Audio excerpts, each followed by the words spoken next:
Welcome back to a new season of Coach's Corner Girls Basketball Edition. I'm Jake Lancer with Spencer Barber for HWTV, and today we're joined once again by head coach Melissa Hearlihy. The Wolverines are getting ready for an exciting season led by shifty guards Jamie Yu and Deanna Thompson.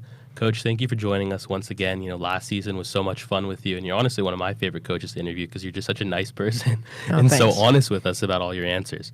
You had a lot to build off of from last season. What are you looking most forward to this year? What I'm looking most forward to, I think, is getting back to playing defense the way we've played in the past. I think I have kids that are very energetic. They're very into each other. We're young. It's going to be messy, so everybody be prepared for that. I don't think it's ever going to look real pretty. But I think they're ready to get after it. They love each other. And for girls basketball and for girls in general, that's really important. So that's something that excites me. Awesome. Coach, it's no secret that this team is undersized compared to some of the other opponents in the Mission League. How do you plan on compensating for this? Well, again, it's going to be with defense and it's going to be with aggressiveness. We're not going to be able to sit off of people. So if you come to practice every day, get up, get up, get up. During the game when you're working, it's going to be get up, get up, get up. And we're going to have to apply that pressure in the backcourt, not so much in the front court. And we're going to find that out tomorrow. Windward has a transfer that's 6'3", that is comparable to Kiki in size and in ability. And so if we're going to let them have the ball in the half court and pass it around and do what they want to do, we're going to be in trouble. So we're going to be tested right off the go. Looking back at last year, first episode of Coach's Corner, I don't know if it was me or Danny, but we called it a rebuild season because of what the team lost. But they surprised a lot of people, and they had a tremendous preseason. And then Jamie goes down with an injury, and things sort of get derailed. But there were a lot of positives to take away from the season, and we'll talk about that. But first, I want to talk about Jamie. You talk so highly of her whenever you get a chance. You say she's the fastest kid you've ever seen. How will having her back on the team this year, back in full strength, help you guys out? Well, unfortunately, she rolled her ankle on Saturday, so we weren't sure we were going to have her tomorrow. But she's good. She's tough. I think, to have a point guard that's as tough and work as hard as she does is important for a team. But what I will tell you that I love about Jamie is one of the things I said at the end of the year last year is you need to learn to be comfortable shooting from the perimeter. She can get to the rim and she'll go against anybody, but the perimeter is not a place she was comfortable. She really worked on that. That's one thing that reminds me of Michael Jordan is one time they told him he couldn't do something very well, and next year he came back, and that's what he was doing very well, and that was shooting, and she's really worked on that. So I think that's going to help us to spread things out a little bit. We have a freshman in the post. She's going to develop, but she's young, and then we've got young players coming off the floor. But I think Jamie's energy, is really important to our team. Her defensive stops are really important to our team, and now if she can add that offensive component where she's a threat from the perimeter, she's going to really do a great job for us this year. You talk about the freshman in the post. So obviously, we know who that is, but if you want to let our viewers know the name of that freshman, love that. Talk about her a little. Well, I'm going to be talking about a lot of freshmen along with our older kids, but Valentina Guerrero is a kid that really wants to play basketball. She really wants to learn. She's constantly paying attention, but that's a big role to step in, and I tell kids this all the time when they're these, marked 8th graders. When you get to high school, kids aren't 14 years old anymore. They're now 18 years old. They're experienced. And so it was a little bit of an eye-opener for her, but I feel that she's starting to ease in and become a little bit more comfortable. Too, when you play club, and that's probably true in a lot of sports, there's not a lot of systems, and we're very systematic, so she's trying to learn everything on top of coming to Harvard-Westlake as a 9th grader. That's a little bit of a culture shock in itself, right, academically. So she's doing a good job for us, and I think that we'll see her getting a lot of garbage points as well as just initial off the offense. It's going to be exciting to watch this year. All the home games will be on HWTV. We're super excited to have those. Looking back at last season once again, and then we'll shift forward to the team this year. But so after you lose Jamie, Deanna has a great season, sort of a breakout year.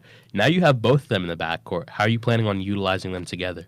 Well, we've gone to a dribble drive motion now, which most people are doing. So I decided I would start to implement it because kids are working off the bounce a lot more than off screens and passes. So we've implemented that. I think that's going to really help.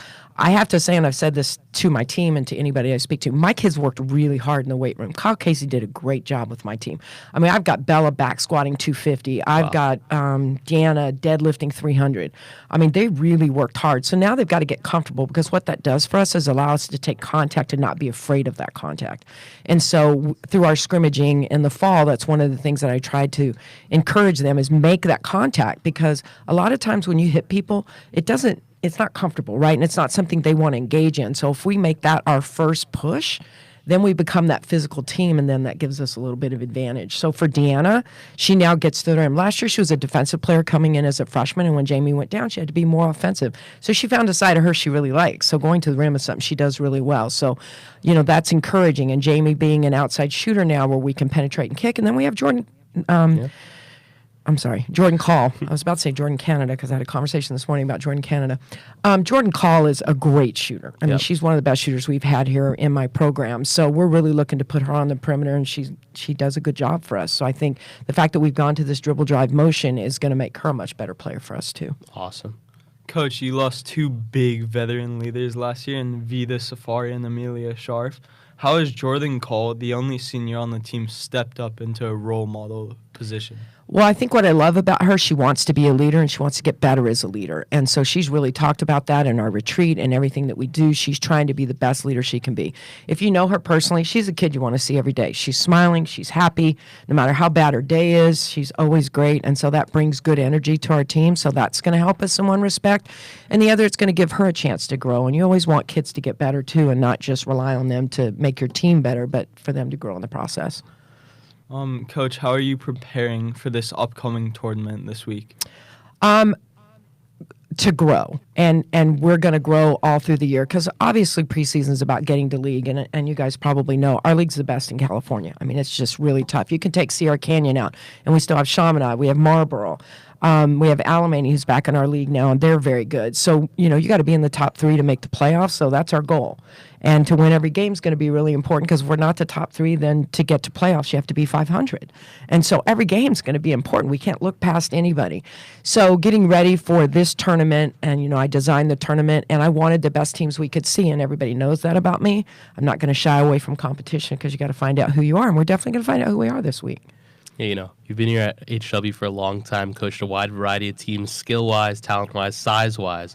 Originally, I was going to ask you, what makes this team different from other teams, but I thought you were going to say size, so I decided to shift away from that and say, what's one character trait that you see different from this team compared to others that you've coached? I think the excitement of the freshmen. It's cyclical for me. My state championship team, the tallest kid on the team was 5'9", but I had 3 Division I kids that were guards that could get up and down the floor and shoot and get to the rim, and then I had a post player that would guard. She was only 5'9", but she did a great job in Janine. So I think with this team, it's happy, and I think part of that's, I call it the COVID hangover. I hope we're getting rid of that. So I think the kids are excited to get out and be together again, and so that's exciting for me, having been in it for so long. The X's and O's are great, but it's all about the development of young women, and I'm excited about these young girls. Awesome. We've talked about Jordan Cole, Deanna Thompson, and Jamie Yu. Who's one other player that we haven't mentioned thus far that you would like to point out as like a key player this season? Wow. I have a couple. Of freshmen, on the bench. We have Kamari, who's coming in. She's a junior, right? And she really worked hard this summer. I think you're going to see a different kid in Kamari McNeely. The freshmen that have come in, I have 2 Madisons. So I have Madison McDonald and Madison Gillette, and they're 2 different players. One's very quiet and sneaky, and the other's very loud and all over the place defensively. And I think those kids really have worked hard this fall to kind of step their game up. And, of course, we're going to find out tomorrow, and we're going to be measured in that way. But I'm very excited about those kids and how they want to get better, and the effort they're putting into what we're trying to do. Last year, team finished 3rd place in the Mission League, dead center pretty much. How do you make that jump this season? What's the key? Well, the key is for us to continue to get better, and it's a much more competitive league now, right? So we're going to be tested. We're going to go to Texas at Christmas. That's one of the top tournaments in the nation, so we're going to be tested in that regard. And then we're going to come back, and we're just going to have to get after it. I'm really competitive, and I love the idea that our league is getting so good, because back in the day, we were really good back when, Harvard Westlake came in, and I was currently at Alamany, and we had St. Bernard's, and we had Bishop Montgomery, and it was a battle every night. And now I feel like that's what we're getting back to. I feel like part of the involvement of basketball is CIF championships, and we're kind of getting away from the league and the community. And so I love the idea now that we're back to talking about that. Good luck, Coach, for your game later today against Windward. Thank you so much for joining us here on Coach's Corner. I'm Spencer Barber along with Jake Lancer. We'll catch you next time. Go Wolverines.